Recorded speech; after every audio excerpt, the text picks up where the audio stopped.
We're staying in Ukraine and the destruction of the Nova Kakhovka dam that happened this summer. The shelling of this dam caused devastating floods, which ruined crops in a region where people depend on farming to feed their families and to make some money.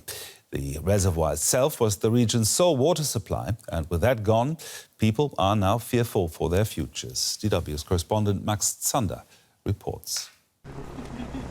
Late summer in Pokrovsk, and everything revolves around water. Mom asked us to please get some water. We have transport. It's difficult for her to walk, to carry. This is an ecological disaster.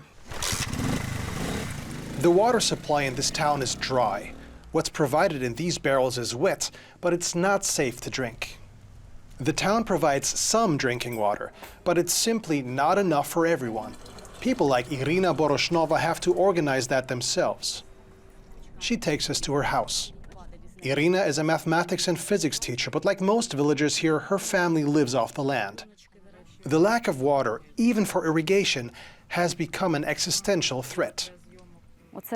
That is early cabbage. You see, this is later cabbage. You can tell from the leaves. We've got broccoli there.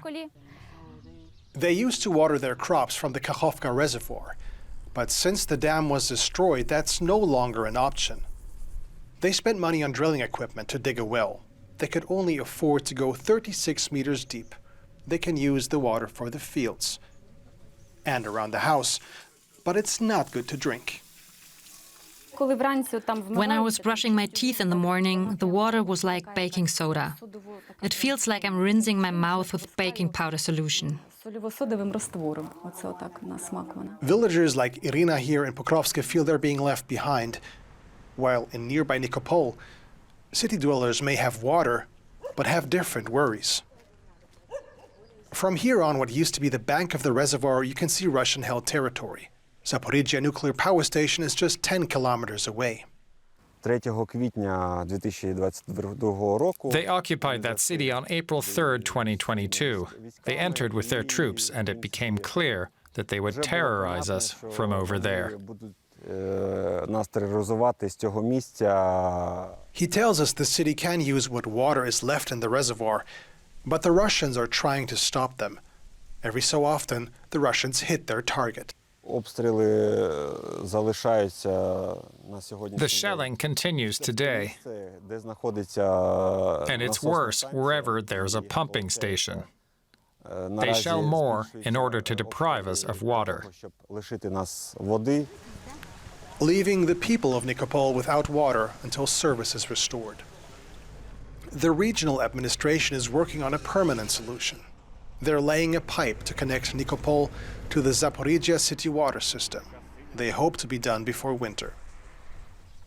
There's no such plan for villagers back in Pokrovsk. Irina and her husband Volodymyr planted less than normal this season, knowing water would be scarce. But she plans to plant more next season, hopeful the new well will help keep everything going at least for a while. Not long ago, the water that filled this basin helped feed this village, and people would swim and sunbathe on the rocks. Irina tells us villagers say that because there is no water, wolves are crossing over from the other side. Maybe it would be good for the ecosystem, for nature, for animals, but it would be bad for us, for the residents of the village itself. No one knows whether the dam will be rebuilt or whether nature will be left to take over the basin. She says the villagers say if the reservoir is not filled again, they'll probably all have to leave. Christina Falconi is with the Norwegian Refugee Council in Ukraine, and she joins us now. Can you give us a sense of how acute this ongoing water shortage is? Yeah, I think the reportage is explaining very well and give you the picture of the situation, and I can just confirm what I just listening from the witness of the people that are living in this area. The humanitarian situation remains a concern because the water shortage is still affecting many of this community, not just close to the dam area, but also in other regions that are used to be connected with this water reservoir. So it's not just about the quantity, but it's also about the quality. And the local community are suffering and are continuing to suffering for this shortage.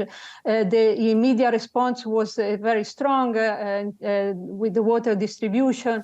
Norwegian Refugee Council distribute more than 200 tons of water in different locations, and we are continuing to support the local community as much also other organizations and also national, international, and the local authority. Nevertheless, as has been mentioned during the reportage, the situation requires much longer solution. The local authority are working on that, but as also mentioned, some of these locations are also very frontline and daily strikes in Nikopol, Marganets, Kherson. There is a daily attack on this. And of course, the rehabilitation, construction, new pipeline is also extremely challenging.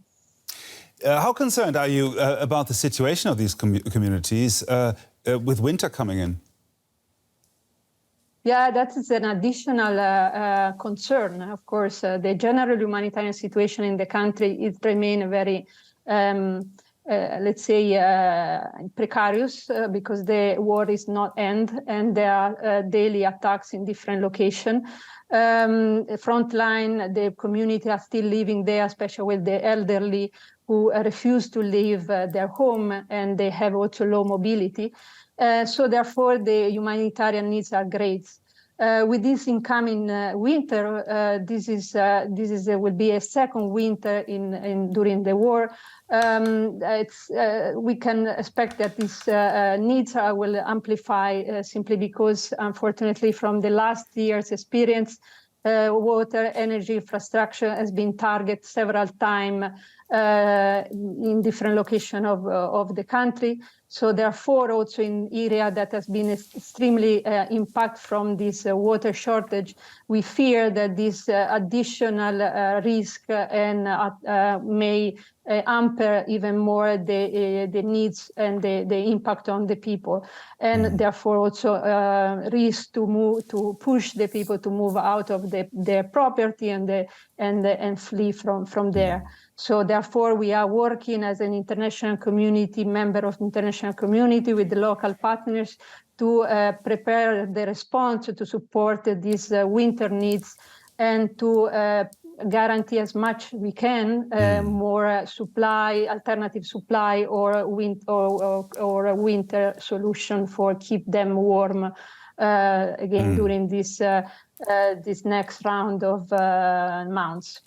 Christina Falconi there from the Norwegian Refugee Council in Ukraine. Thank you. Thank you very much.